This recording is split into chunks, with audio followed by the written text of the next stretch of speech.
Buenas tardes, mi nombre es Elian Eduardo Tarapuez Penayán y voy a explicar agua y enzimas. Bueno, el agua es una de las biomoléculas orgánicas más abundantes en los seres vivos.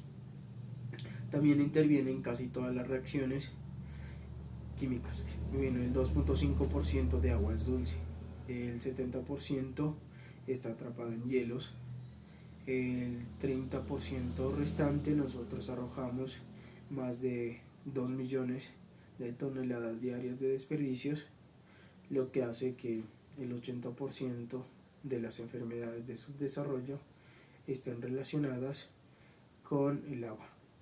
La estructura del agua. Bueno, el agua, a diferencia de otras moléculas, con sus átomos de hidrógeno y oxígeno, se acomodan en una forma geométricamente no lineal, donde el enlace hidrógeno-oxígeno-hidrógeno forman un ángulo de 104.5 grados. Los átomos de oxígeno atraen a los de hidrógeno, el oxígeno con una carga negativa y el hidrógeno con una carga parcialmente positiva. La molécula de agua pues no tiene una carga neta, pero es un dipolo eléctrico. Cuando una molécula de agua se aproxima a otra molécula de agua, se da una atracción que se le llama atracción electrostática. se une mediante unos enlaces de hidrógeno o puentes de hidrógeno, que son débiles en comparación con los enlaces covalentes. Mediante estos enlaces, una molécula de agua puede unirse con 4 más. Entonces, otra característica de esos enlaces es que los estados del agua dependen de la temperatura de estos puentes de hidrógeno. O sea que si la temperatura es baja, estos se solidifican. Si la temperatura sube, estos se rompen. Bueno, el agua tiene un calor específico muy alto en comparación con otros líquidos, lo que hace que absorba más energía calorífica. Entonces, así ayuda a los mamíferos a mantener una temperatura homogénea en su cuerpo. El calor de vaporización del agua. El agua tiene un calor de vaporización de 100 grados centígrados, lo que hace que se disminuya la pérdida de agua en los seres vivos, porque esto es muy alto. La tensión superficial es la fuerza de atracción que se da entre las moléculas de agua. Se origina a partir de la superficie hacia el seno del líquido. La constante eléctrica del agua. El agua pues tiene una de las constantes eléctricas más abundantes. La densidad del agua. El agua es más denso que el hielo, por eso este flota y así permite la vida acuática. La viscosidad pues se refiere a la resistencia que tiene un líquido para fluir. O sea, si este líquido es más resistente para deformarse o fluir, este es más viscoso. El agua como disolvente universal se lo conoce así porque tiene la capacidad de disolver sustancias iónicas, polares y también las que no tienen carga. Unas sustancias como hidrofílicas, que son las que tienen afinidad por el agua, hidrofóbicas son las que pues no tienen afinidad por el agua. Y el agua también interviene en las reacciones del metabolismo como sustrato o como producto. Lo que hace, un ejemplo sería las reacciones de hidrólisis en el metabolismo. También ayuda en un efecto hidrofóbico con moléculas anfipáticas, anfifílicas, con grupos polares o no polares como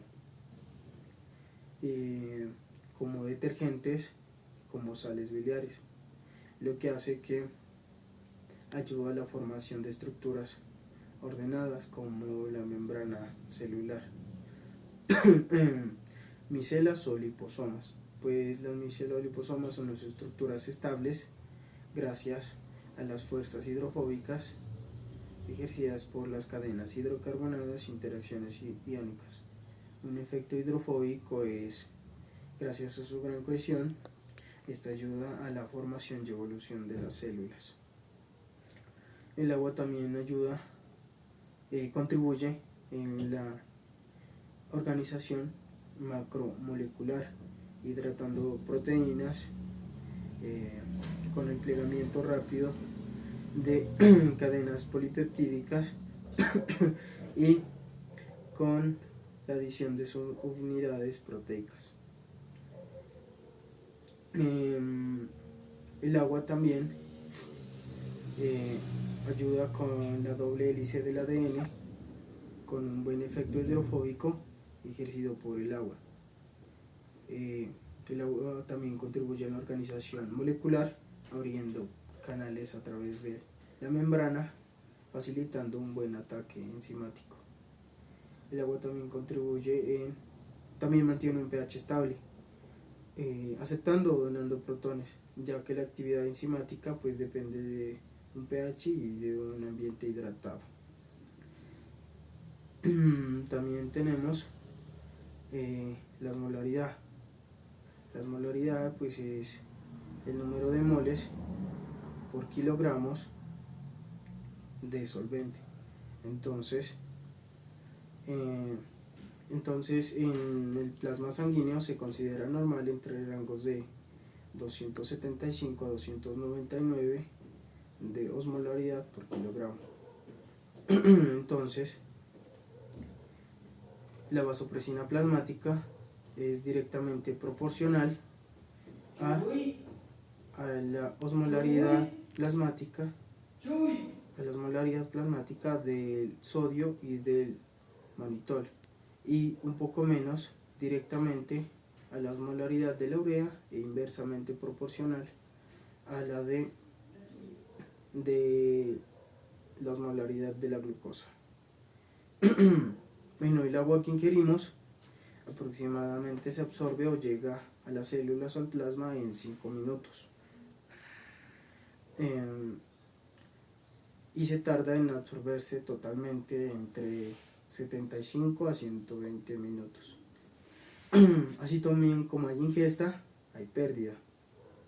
Entonces, en una persona adulta pierde aproximadamente de 0.15 a 0.20 litros en heces, de 0.35 en actividad física y de 1 a 2 litros en orina. También hay pérdida en el sudor, se pierde aproximadamente a casi más de 1 litro, más de 1 a 2 litros también en climas cálidos por un exceso de actividad física o ejercicio, por lo cual nosotros debemos actuar rápidamente, o sea, debemos estarnos hidratando constantemente. Compartimientos. Bueno, en una persona adulta el 60% del peso corporal es agua, o sea que en una persona que aproximadamente pese 70 kilogramos, 3.5 litros estará en el plasma, 10.5 litros en el líquido intersticial y 28 litros en el fluido intracelular, que ahí está el 40 al 60% del peso corporal. Bueno, tenemos otros tipos de deshidratación o hipovolemia se le conoce. Deshidratación es la pérdida de agua y pérdida de electrolitos como el sodio. Tenemos la deshidratación isotónica, que es la pérdida igual de agua con electrolitos. Tenemos la deshidratación deshidratación hipotónica, que es cuando hay más pérdida de electrolitos que agua. Y tenemos la deshidratación hipertónica, es que cuando hay más pérdida de electrolitos, o sea que estamos cargados de sodio, quedaríamos. La hipovolemia. La hipovolemia es causada a veces por hemorragias internas o externas, también por sudor excesivo, también por altas dosis de ingesto de alcohol. Bueno, ahora vamos a hablar del pH. Un regulador del pH, un regulador del volumen de la sangre, es el sistema Ra, que es la ranina, glutensina, aldosterona, que se fabrica por las células yuxtaglomerulares ubicadas en las arteriolas aferentes. Bueno, el concepto del pH y pK es que es la reacción más importante del agua por la autoionización y disociación de iones para fabricar hidróneo, hidroxilo. O sea que cuantas más moléculas de agua se disocien, más iónico será el medio. Bueno, el pH está en un rango de 0 a 14. De 0 a 7 es un estado ácido. De 7 a 14, un estado básico. 7 es estado neutro. Y los rangos de la sangre están entre 7.35 y 7.45. Ahora voy a explicar lo que son las enzimas. Bueno, las enzimas son muy importantes porque por cada paso por la vía metabólica se cataliza una enzima. También porque por la actividad enzimática en fluidos biológicos, en tejidos, es muy importante para diagnosticar muchas enfermedades. También existen fármacos que ayudan a la actividad enzimática. Bueno, ahorita vamos a poner unos ejemplos de enzimas. Tenemos enzima que es la oxidorreductasas, que su tipo de reacción es oxidorreducción. El ejemplo sería la lactato deshidrogenasa. Otra tenemos las transferasas, que su reacción es transferir grupos. El ejemplo sería el glutamato oxalacetato. Tenemos también otro tipo de enzima que es las hidrolasas, tipo de reacción hidrólisis, agua. El ejemplo sería la quimiotripsina. Tenemos otra que son las liasas si no estoy mal, ayudan a la adición o eliminación de grupos para formar dobles enlaces. Un ejemplo serían las fumarasas, sí. Bueno, tenemos las reacciones de orden cero, que es la velocidad de reacción que no depende de la concentración del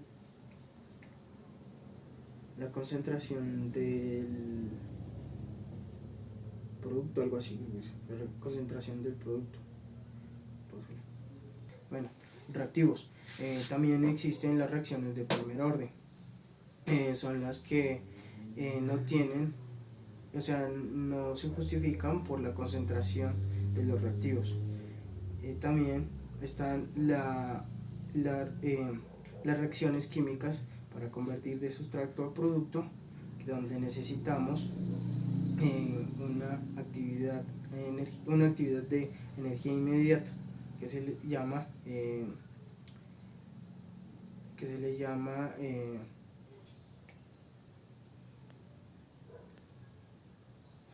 llama estado de transición, donde este es más alto, esta es la energía más alta que el sustrato, que el producto.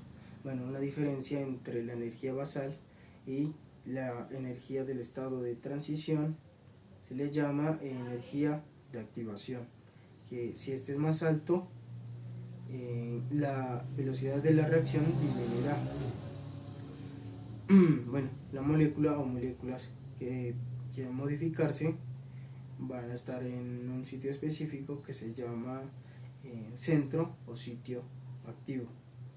Bueno, las reacciones entre enzima y sustrato se da entre la molécula del sustrato y el centro activo de la enzima. Que entre más interacciones hayan, la enzima va a tener una mayor especificidad. Tenemos la catálisis enzimática. Bueno, la actividad enzimática presenta una catálisis enzimática muy alta en comparación con otros catalizadores biológicos. Tenemos la cinética enzimática, que pues es el estudio de la actividad enzimática, donde se refiere a la velocidad, velocidad para formar producto, o también como la velocidad para desaparecer el sustrato. También tenemos los inhibidores enzimáticos. Se les llama así al conjunto de moléculas que disminuyen la actividad enzimática, como fármacos. Un ejemplo de esto sería la aspirina, que pues esta actúa en la primera enzima de la síntesis de las prostaglandinas. También tenemos las isoenzimas. Bueno, las isoenzimas son moléculas enzimáticas que actúan sobre una misma actividad cinética, iso que significa iguales, pero con diferentes estructuras que justifican su cinética variable.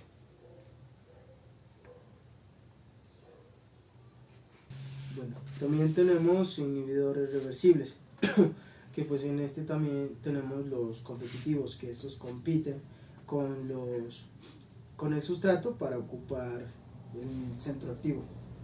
Tenemos los no competitivos, pues que se unen en una parte diferente, en un sitio diferente al centro activo, uniéndose a la enzima, bloqueándola para realizar su actividad cinética. Tenemos los inhibidores irreversibles, pues son los que se unen mediante enlaces covalentes, o sea que son fuertes, puede ser en el centro activo o en otra parte, cualquier otro lugar de la enzima. Un ejemplo de estos tenemos la penicilina, que bloquea las enzimas bacterianas, bloqueando la síntesis de la pared bacteriana.